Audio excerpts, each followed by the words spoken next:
Masonomando Mambote, Matondo Kwanzambi. C'est ça la réponse certaine.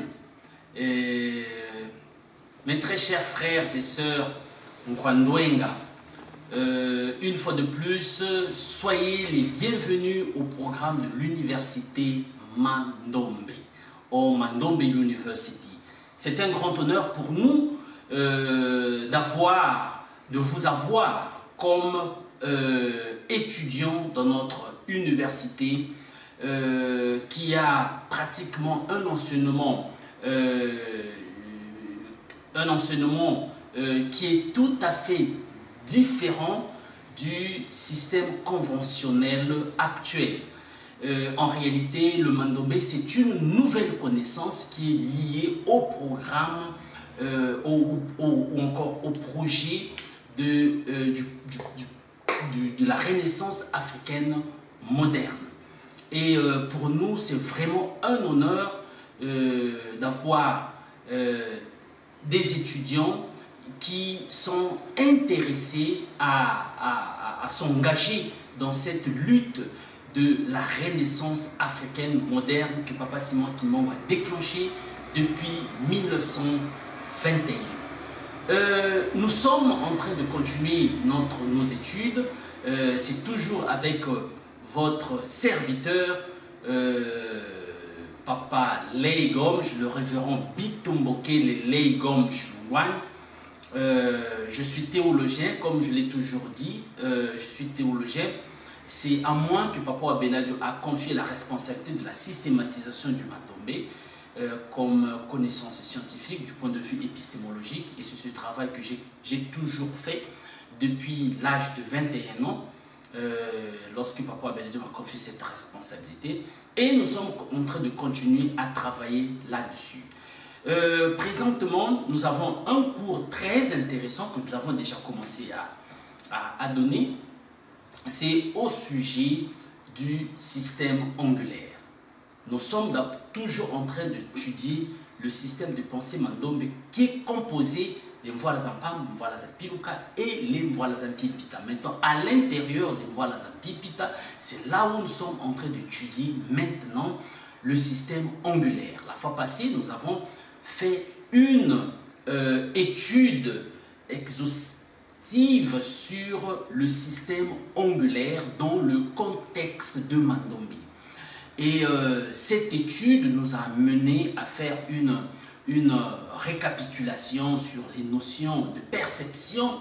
Nous avons compris que la perception conventionnelle est différente de la perception de Mandombe du point de vue de l'étude des angles.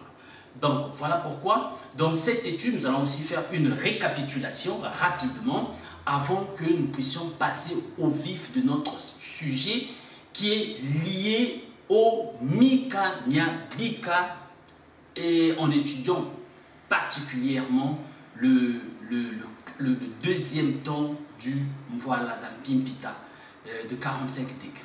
Donc par rapport à la récapitulation que nous allons faire sur la révision, les cours que nous avons donnés la fois passée, l'expression Mika Nyabika, c'est du nouveau réellement.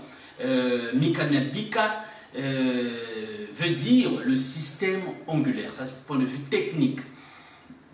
D'où est venue cette expression? Cette expression est venue de l'enseignement de son éminence Dialungana Kiangani Salomon, qui utilisait une expression de sagesse, une expression sapientiale pour éduquer les kimbongistes à découvrir l'importance d'être unis, l'importance d'être un tout, l'importance de faire des choses ensemble d'une manière harmonieuse.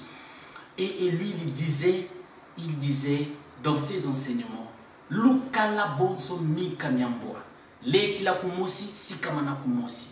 C'est ça ce que son éminence Nguyen Kuntima a enseigné à tous les kimbongistes, mais spécifiquement à sa descendance. parce que nous rappelons encore le 10 août 2001, il a réuni avec ses enfants et il leur a dit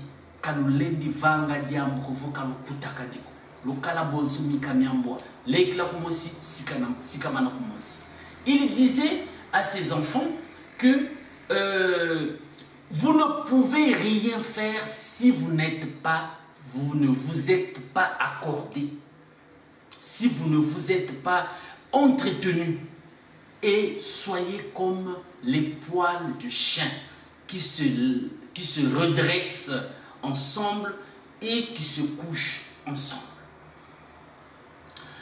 Avec l'étude de cette expression métaphorique et sapientiale, nous nous sommes rendus à l'évidence que cette expression avait beaucoup des enseignements à nous donner, et nous sommes allés faire des études anatomiques sur le chien.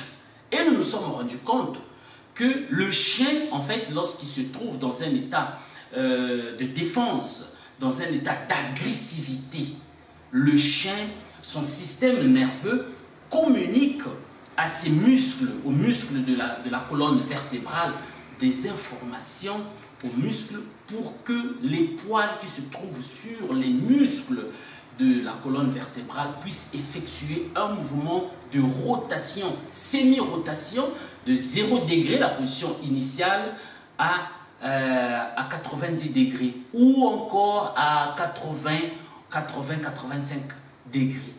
Et c'est comme ça qu'a surgi l'expression Kikongo Mika Nyamboa, Kala Bonso Mika Nyamboa. Soyez comme les poils de chien qui se lèvent et se couchent ensemble d'une manière harmonique. Et c'est cette expression que nous avons utilisée pour voir la possibilité d'incarner la logique automatique et naturelle du mouvement des poils des chiens par rapport au mouvement que les angles du mandombé effectuent de 0 degré à 180 degrés. Et c'est comme ça que nous avons adopté, nous avons adapté, nous avons contextualisé cette réalité biologique, anatomique dans un contexte de mandombé, en prenant l'expression de Mika, c'est-à-dire que les poils, et au lieu que ce soit les poils du chien, nous avons pensé que ce soit les poils des ongles. Et en mandombé, l'ongle veut dire Bika. Bika, c'est par rapport à l'inclinaison des angles,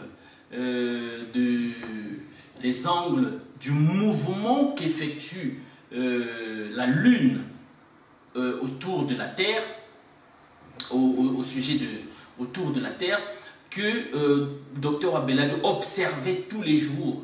C'est ça qui lui a mené à conclure que cette inclinaison, c'était un jeu des angles aussi, qu'il a adapté à la réalité de Mandombé. Voilà pourquoi on parle de Bika. Lorsqu'on parle de Bika, c'est l'angle. Même en Kikongo, on le dit Ngondaï Bikidi. C'est-à-dire que la Lune est en train de faire sa description lunaire. Et c'est à ce moment-là qu'on a la pleine Lune et la Lune en croissant. Donc cette réalité naturelle a été adoptée en mandombé pour définir le concept de l'angle. Donc voilà pourquoi dans cette réalité, nous avons le Mika Nia Bika. Mika Nia Bika, c'est-à-dire que Mika ce sont les poils, Nia la préposition de, et Bika les ongles. Donc Mika Nia Bika, c'est en fait le système des poils, les poils des ongles.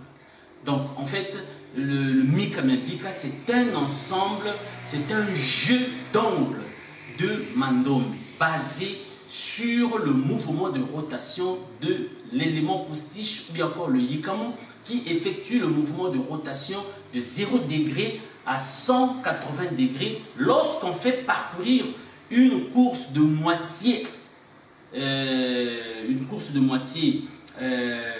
en mouvement circulaire continu de 0 degré à 180 degrés.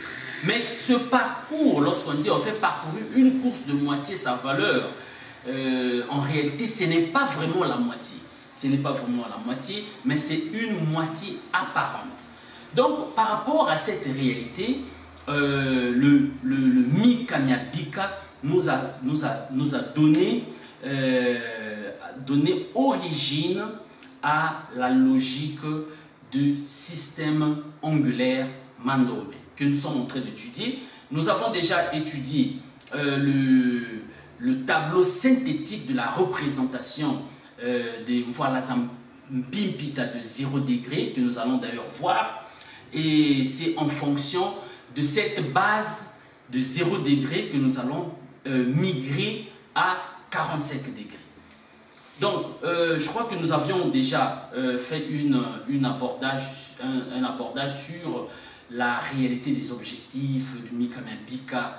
Le Mikamiabika, c'est vraiment le cœur, l'organe vital du système de pensée Mandombe. C'est là où se trouve le cœur du développement de Mandombe, l'aspect dynamique du Mandombe, la vie du Mandombe est représentée par le Mikamiabika, parce que c'est là où il y a la vie, c'est là où il y a le mouvement, c'est là où il y a l'organe fondamental qui constitue la respiration du Mandombe, qui est le Mikamiabika. Donc le cœur du Mandombe, c'est le Mikamiabika. Lorsque le Mikamiabika s'arrête, effectivement, le Mandombe meurt.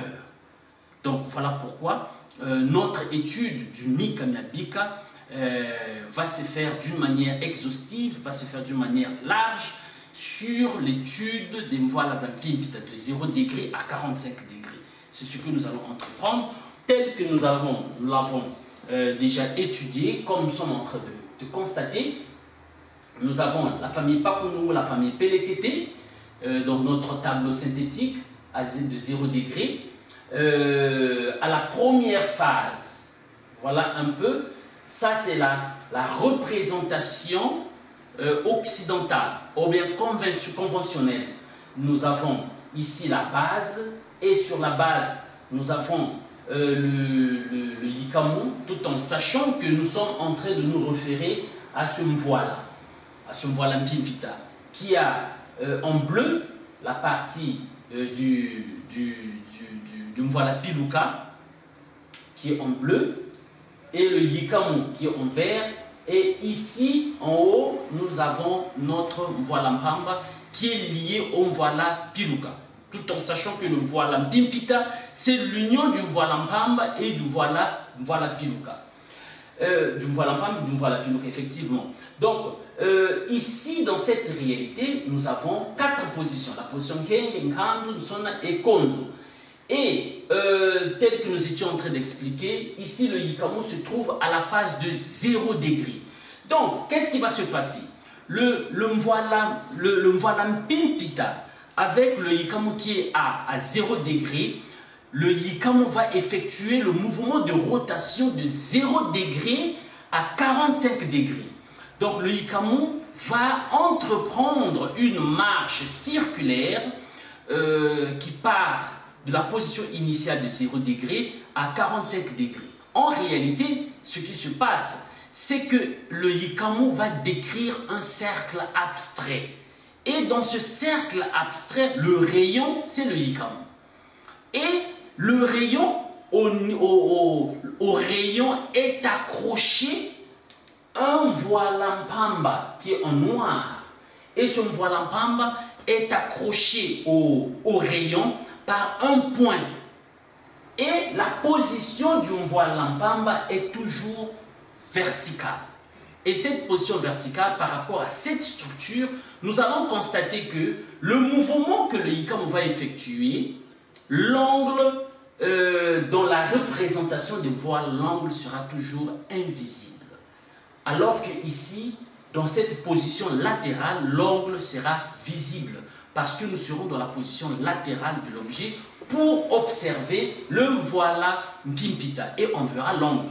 Par contre, de l'autre côté, on ne pourra pas voir l'angle parce que le mouvement que le ICAM va effectuer sera un mouvement frontal par rapport à votre position d'observation. Donc ici, nous avons l'observation conventionnelle de l'angle et ici, nous avons l'observation mandombée de l'angle. Ce qui veut dire que nous sommes devant deux réalités tout à fait différentes. Et cette réalité doit être mise en évidence parce que c'est là où se trouve l'innovation, c'est là où se trouve l'apport scientifique et technologique de l'Afrique. La nouvelle, l'innovation se situe à ce niveau en termes d'observation. Et une grande révolution scientifique et technologique va se produire à partir de cette différence d'observation, l'observation conventionnelle et l'observation de Mandombé. Et c'est ça, justement, qui nous amènera à la conclusion selon laquelle il est nécessaire qu'il y ait la réforme éducative dans des écoles africaines. Voilà pourquoi, ici, nous étions en train de dire que chaque position, la position Nkenge est liée à chaque élément. Et chaque élément ici, c'est le Ntsinkenge. La fois passée, nous avons parlé de Ntsinkenge, c'est le Nsimba, Tsimba, Nzuzi, Nzuzi. Et chaque Nsimba a sa position. Ntsinkenge, Ntsinkando, Nzunzona, Nzu, Konzo. Donc voilà un peu la réalité que nous avons préparée pour une révision en ce qui concerne le déplacement de notre ICAM. Pour continuer, voilà le tableau synthétique de l'organisation du Voilà Mpimpita du deuxième temps. Donc, nous avons quitté la phase initiale et le mouvement a été effectué de 0 degré à 45 degrés. À 45 degrés, dans cette position latérale, nous allons constater que le mouvement s'est effectué. Le ICAM qui était ici à 0 degré, à la phase initiale, a effectué le mouvement de rotation à 45 degrés. Et en effectuant le mouvement de 45 degrés, le cercle est en perspective, est en mouvement de description, et le Yikam, le Mvwalampamba qui est connecté au Yikamu par un point va communiquer le mouvement de rotation au Mvwalampamba qui est connecté au Yikamu. Et par rapport à cette connexion, et étant donné que le Mvwalampamba est dans une position verticale, le mouvement que le Yikamu va effectuer va propulser et augmenter la taille du Mvwalampamba qui est au-dessus. Voilà ce que nous sommes en train de voir. Ici, notre Mvwalampamba est ici, en noir. Il a augmenté de la taille parce qu'il est parti de 0 degré à 45 degrés. Il est propulsé ici par rapport au mouvement de rotation que le Yikam est en train d'entreprendre. Et voilà un peu la réalité. C'est cette réalité que nous avons ici. Et ici, c'est le Nsilankando. Le Nsilankando, tel que nous avions expliqué la dernière fois, nous avons les noms des jumeaux que nous avons toujours utilisés. Les noms des jumeaux, Nsimba, Nzuzi, lorsque les deux jumeaux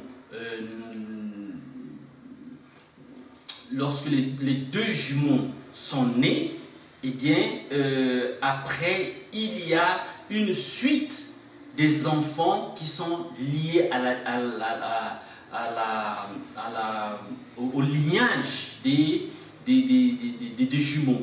Donc, lorsque Nsimba et Nzuzi ils vont naître, il y aura le troisième fils qui naît après les deux jumeaux, c'est Lando. Le quatrième fils qui va naître, c'est Nsupula. Et ainsi de suite. Donc, ici, le troisième fils, le quatrième fils, c'est le Kombo, s'il vous plaît. C'est le Kombo, Nsupula et puis Katuma. Donc, voilà un peu la réalité que nous avons ici des noms. Donc, ce sont des noms vraiment significatifs qui sont liés à la culture africaine. Donc, nous avons Nsilankenge qui représente cet angle de 45 degrés, mais de la position Ngenge. Nsilankenge, Nsilankando, à la position Nkando, donc son point de départ, le Singine est en bas. Nsula Nsona, c'est-à-dire que Nzuzi et Lando. Voilà, donc Nsula Nsona, c'est la position Nsona. Nsula Konzo, c'est la position Konzo. Voilà un peu, d'une manière générale, comment se constitue l'organisation des angles du deuxième temps, ou bien encore 45 degrés, avec le déplacement du Yikam de 0 degré à 45 degrés. Nous allons maintenant voir les caractéristiques du Mvwalampimpita de 45 degrés. Tel que nous pouvons le constater, le Mvwalampimpita de 45 degrés a toujours 11 côtés. Voilà, 11 côtés, 3 parties. La partie supérieure, centrale et la partie inférieure. Et ensuite, nous avons les deux extrémités, l'extrémité droite et l'extrémité gauche.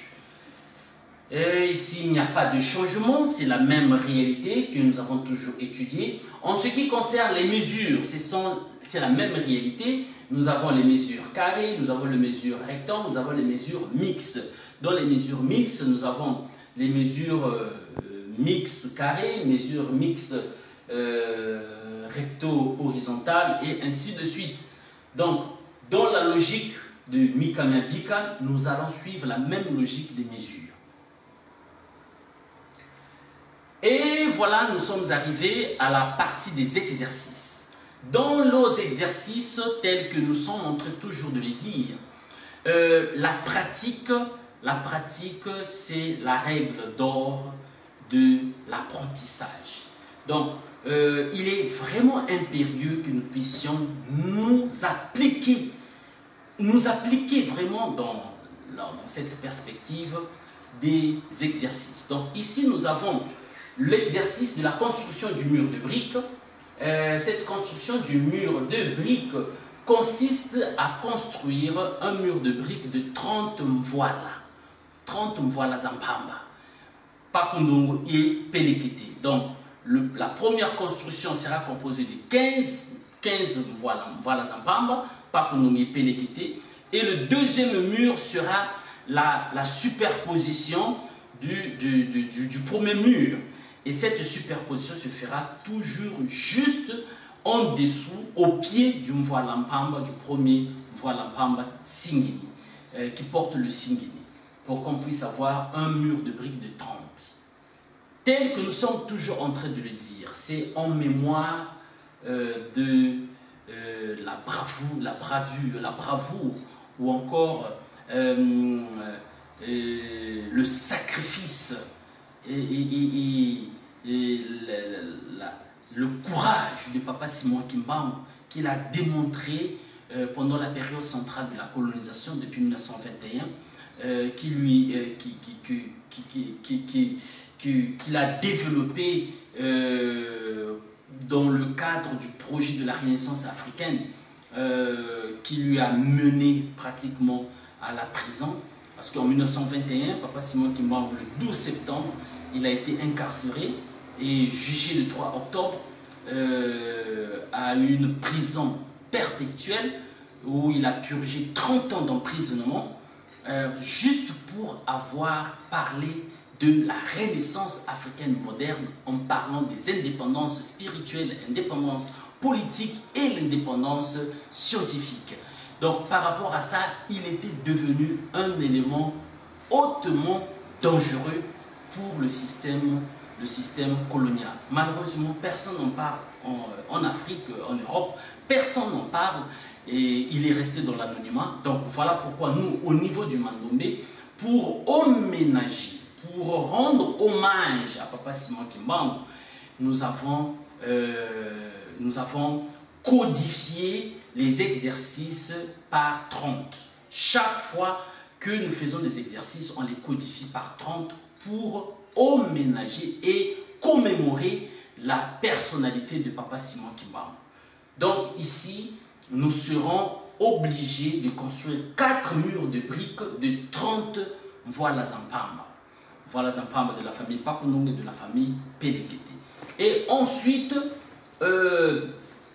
nous avons encore cet exercice de l'étude analytique qui consiste à identifier l'identité de chaque voila que nous allons transcrire. Cette identité passe par la description du nom de la catégorie. La catégorie, c'est le type de voila, c'est un voila pape, un voila pipe, un voila pipita.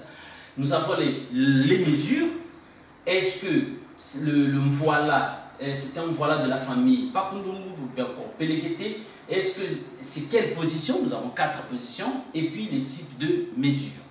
Donc voilà un peu cet exercice que nous devions faire en fonction de ces caractères.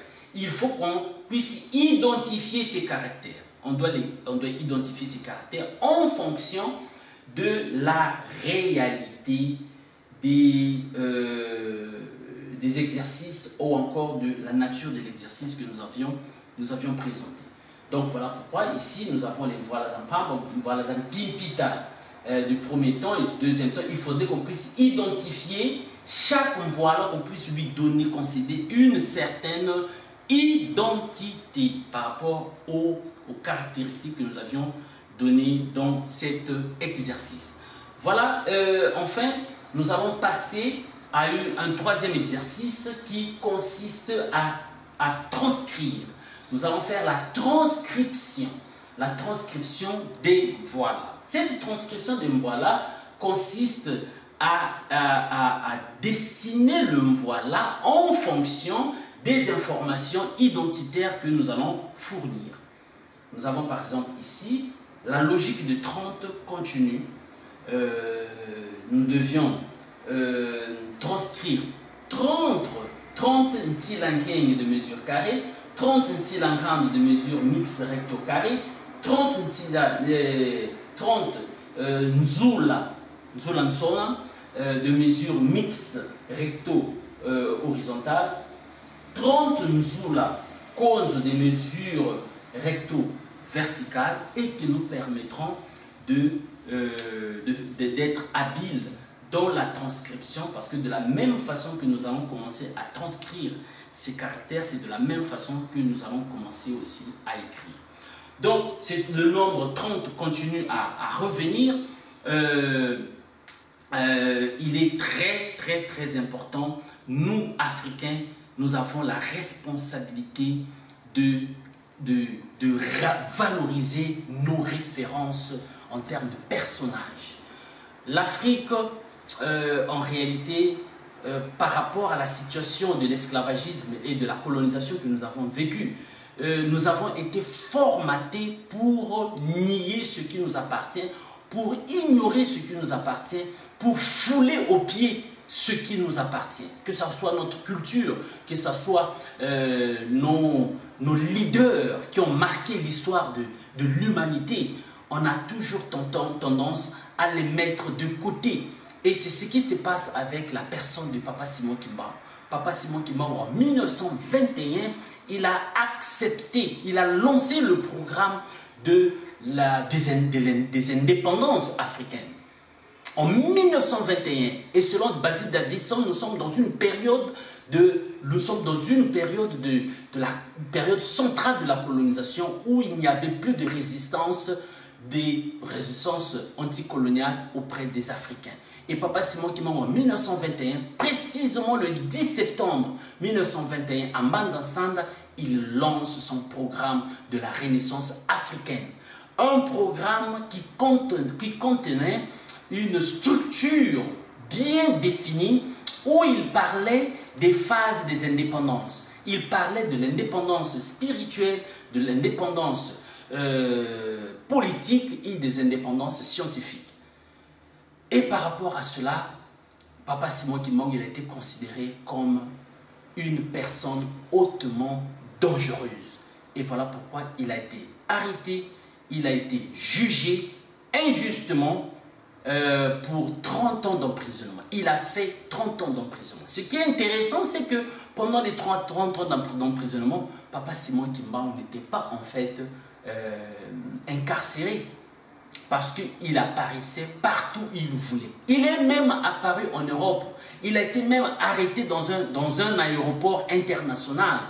Il s'est identifié comme Simon Kimbangu. Et il a été répatrié à Lubumbashi, là où il était en prison. Donc c'est un personnage vraiment mystérieux qui doit susciter l'intérêt d'étude de cette personne auprès des Africains. Les Européens, les Belges connaissent mieux Papa Simon Kimbangu que les Africains. Et voilà pourquoi je vous interpelle afin que nous puissions réfléchir beaucoup, commémorer la personne de Papa Simon Kimbangu pendant la fête qui va se réaliser du 12 octobre 2020. 12 octobre 2020. Papa Simon Kimbangu, c'est le 12 octobre 1951 qu'il nous a quittés. Et ce qui est intéressant, ce qui est curieux, c'est que en 1978, Papa Simon Kimbangu est apparu à un jeune catholique à qui il a enseigné le mandombe, il a révélé le mandombe. Et ce jeune qui était un mécanicien à l'époque, à l'âge de 21 ans, à une année avant sa mort, le jeune en question, il a été couronné par un diplôme honorifique de docteur honoris causa. Et ça, c'est vraiment fantastique, ça, c'est vraiment exceptionnel. C'est très intéressant pour la révolution du système éducatif de notre continent. Et nous vous demandons que nous puissions vraiment prêter attention à nos héros qui ont marqué l'histoire de l'humanité et qui continuent à marquer l'histoire de l'humanité, surtout pendant cette période de crise culturelle, crise épistémologique, crise scientifique et politique que l'Afrique est en train de vivre. Voilà un peu comment j'aimerais partager cet enseignement avec vous sur Papa Simon Kimbangu. À la fin de chaque cours, on va toujours parler un peu de Papa Simon Kimbangu pour que nous puissions nous imprégner de cette personne qui a marqué l'histoire de l'humanité et surtout l'histoire de l'Afrique. Voilà un peu comment c'est ainsi que nous allons terminer notre cours. Je vous invite à faire des exercices, faire tous ces exercices que nous avons demandé à faire. Chaque fois que nous faisons un exercice pour compléter les 30 exercices, nous sommes en train de faire la commémoration de la personne de Papa Simon Kimbangu qui a démontré un grand sacrifice pour la dignité du continent africain. Pour aujourd'hui, nous terminons ainsi notre cours. Je vous remercie pour votre attention. Nous nous verrons à la prochaine fois. Merci beaucoup.